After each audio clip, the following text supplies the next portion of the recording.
Bienvenidos a este podcast. Hoy voy a hablarles de 4 temas que son las funciones ejecutivas, lenguaje, pensamiento e inteligencia. De cada tema explicaré brevemente su concepto, funciones y algunas teorías propuestas. Para entender mejor estos temas y saber qué tienen en común, recordemos primero qué son los procesos cognitivos.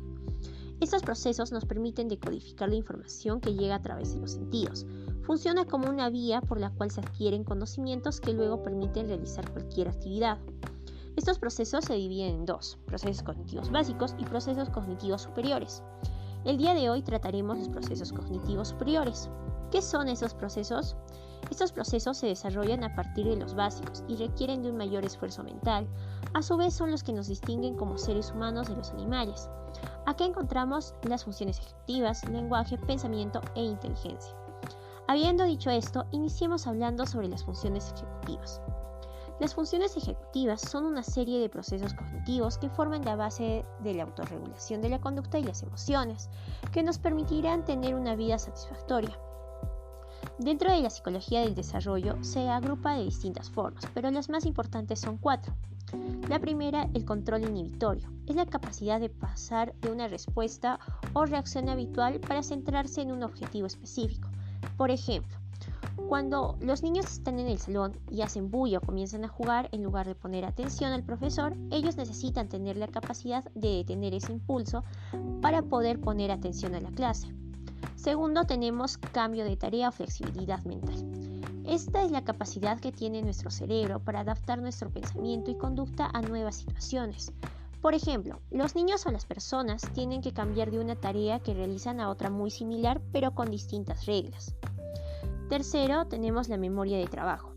Es la habilidad de poder mantener información activa en nuestra mente para trabajar con ella. En los niños es muy importante porque les ayuda en el aprendizaje y también para la regulación de la conducta. Finalmente, tenemos la atención ejecutiva. Esta es la capacidad de evitar distracciones, monitorizar nuestra mente y detectar errores para enfocarnos en algo. Las funciones ejecutivas son las funciones más complejas y evolucionadas del ser humano y están ubicadas en el córtex prefrontal. Acá se suele relacionar, por ejemplo, la memoria de trabajo a la zona lateral de la corteza prefrontal, la flexibilidad a la zona medial de la corteza prefrontal y la habilidad de inhibición de respuestas se le relaciona con la corteza orbitofrontal. Si existiera un daño en el córtex prefrontal o las funciones ejecutivas no responden adecuadamente a las exigencias del entorno, podría existir un déficit, como es el síndrome disejecutivo, el cual surge por una lesión en el lóbulo frontal que puede ser causado por accidentes cerebrovasculares, traumatismos cráneoencefálicos, tumores cerebrales, enfermedades neurodegenerativas o demencia. A su vez, lo siguiente puede causar algunos síntomas como afecciones en la memoria, parecido a las lagunas mentales, problemas de conducta, problemas en la comunicación, dificultades para iniciar, desarrollar, modificar o finalizar una actividad, cambios en los patrones de sueño, entre otros síntomas. Para este síndrome existen diversos tratamientos, los cuales dependerán de su gravedad, pero el más usado es el del área cognitiva, como es la estimulación y la rehabilitación. Ahora pasemos con el pensamiento. La palabra pensamiento surge del latín pensare, cuyo significado hace alusión a una acción o efecto de pensar. Es una operación intelectual de carácter individual que se produce a partir de procesos de la razón. Los pensamientos son productos que elabora la mente voluntariamente a partir de una orden racional o involuntariamente a través de un estímulo externo. Para entender mejor, explicaré las fases del pensamiento, las cuales son la fase perceptiva, donde el sujeto recibe los primeros estímulos mediante la atención y la percepción.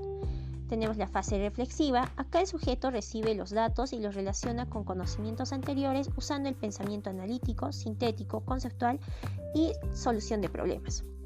También tenemos la fase creativa, acá la ampliación de los conocimientos se da en virtud de los estímulos internos al sujeto mediante la imaginación, creatividad y fantasía. La fase retentiva, esta se da mediante el aprendizaje y la memoria. Tenemos la fase expresiva, verbal, es la manifestación externa del proceso cognitivo y se da mediante la comunicación verbal. Finalmente tenemos la fase expresiva práctica o no verbal. Este conocimiento se une con la actividad externa. Los pensamientos también se clasifican en 5 tipos. El pensamiento convergente. Acá las ideas generadas y dirigidas a encontrar una respuesta única y correcta a un problema determinado. Como en las matemáticas, tenemos el pensamiento divergente. Es la habilidad para descubrir respuestas nuevas o poco usuales. Se relaciona ampliamente con la creatividad y la innovación, así como la sensibilidad. Acá tenemos como ejemplo los músicos, pintores o escritores. Tenemos el pensamiento cotidiano. Son el resultado de ideas de la actividad cotidiana. Es superficial y subjetivo, e incluso casi mecánico en base a las acciones de la experiencia, por ejemplo, los hábitos y tareas diarias. Tenemos el pensamiento científico. Es una actividad intelectual dirigida, sistematizada y profundizada en un concepto hasta sus últimas consecuencias. Utiliza métodos, técnicas y se basa en la observación y en la construcción y verificación de hipótesis a través de datos concretos. Tenemos finalmente el pensamiento crítico. Este consiste en evaluar las ideas y realizar un juicio reflexivo sobre un tema basándose en razones y no en emociones o datos anecdóticos. Ahora pasemos al lenguaje.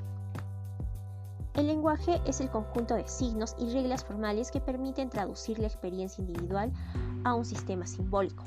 Algunos autores, como Chomsky, exponen que el lenguaje es un conjunto finito o infinito de oraciones, cada una de ellas de longitud finita y construida a partir de un conjunto finito de elementos.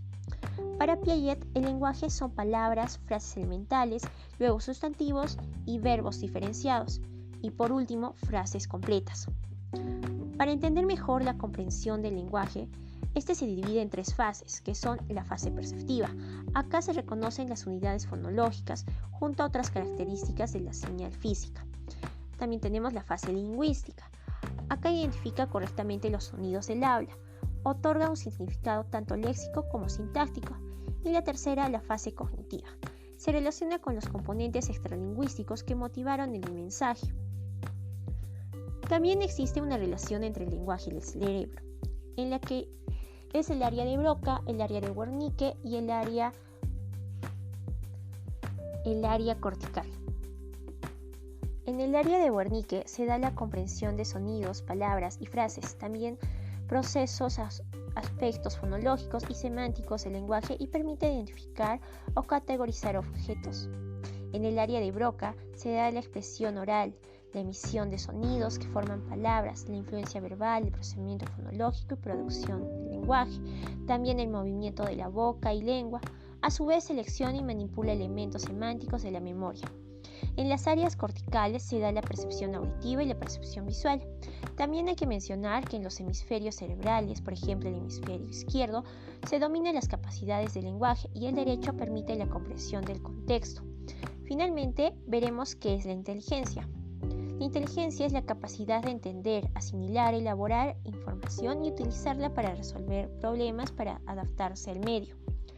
Se presentan algunas teorías o modelos, como el modelo unitario, el cual define la inteligencia como una capacidad unitaria denominada G, y esta dirige la elaboración del trabajo intelectual que consiste en descubrir las relaciones entre los distintos elementos, por un lado, y entre las relaciones y los elementos concretos por otro.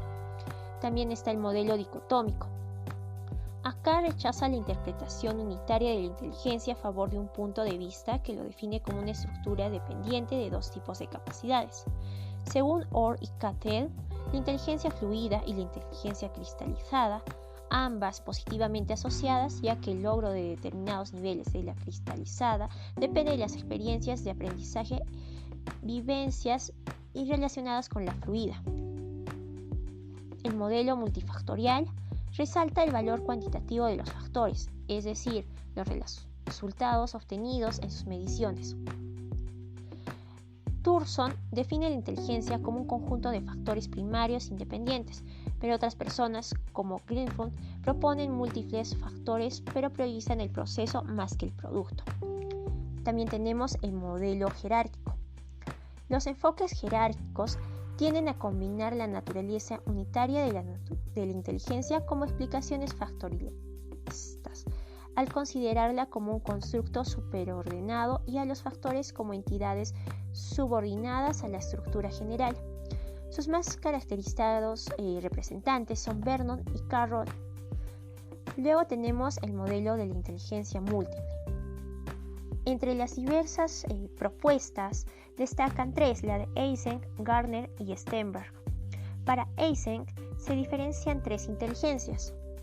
La inteligencia biológica, que sitúa la vida mental y la experiencia en la fisiología, la bioquímica y la genética del sistema nervioso. Esto dio lugar a diversas investigaciones, como aquellos que tratan de vincular estructuras y funciones del cerebro con procesos cognitivos básicos, y los que relacionan la actividad eléctrica con el cerebro, entre otros. Según Jensen, los individuos con inteligencia alta tienen un sistema nervioso que funciona con rapidez, con buena capacidad de memoria a corto plazo y que por lo tanto el componente esencial de procesamiento de la información puede ser discernible teniendo en cuenta la actividad cerebral.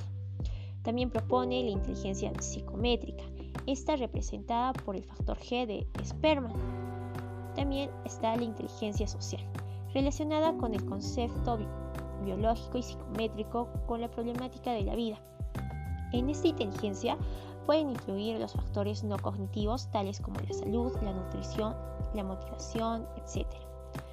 Según Cantor y Klinsmore, representa los esfuerzos del individuo por resolver los problemas de cada día y para lograr las metas deseadas, en parte por el entorno cultural y las situaciones sociales. También tenemos la teoría de las inteligencias múltiples. Fue desarrollada por Howard Gardner, que elabora su teoría basándose en una visión de la inteligencia sustentada en dos componentes, individual y social. Acá define la inteligencia como un conjunto de capacidades que permiten resolver problemas o elaborar productos que pueden ser reconocidos por una cultura específica. Las premisas que sustenta esta teoría son las siguientes.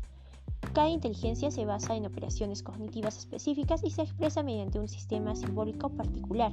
Por ejemplo, las musicales, incluyendo la sensibilidad por el ritmo, el timbre y el tono. También nos menciona que son manejables y todos los seres humanos las poseen, aunque varíen en perfil cognitivo. Nos dice, una persona puede ser perspicaz en un dominio y retardada en otro, es decir, los logros en una área no son indicativos del alcance en otras y una inteligencia no predice otra. También nos dice que todas interactúan, funcionan juntas, aunque sean distintas y relativamente independientes. También tenemos la teoría triárquica de Robert Sternberg, el cual está fundamentando la conducta inteligente entre sus teorías: componencial, experiencial y contextual. La subteoría componencial engloba los diferentes tipos de procesos que utilizan los individuos para resolver un problema, tomar decisiones, superar obstáculos y adquirir conocimiento. Los componentes son los siguientes. Metacomponentes. Estos se desempeñan el papel de supervisión en el proceso de resolución de problemas, planifican, controlan, monitorizan y evalúan la actividad durante el transcurso de cada etapa, es decir, dirigen las estrategias metacognitivas. Tenemos los componentes de ejecución, los cuales llevan a cabo las operaciones específicas planteadas por los metacomponentes. Los componentes de adquisición están relacionados con la capacitación de la nueva información.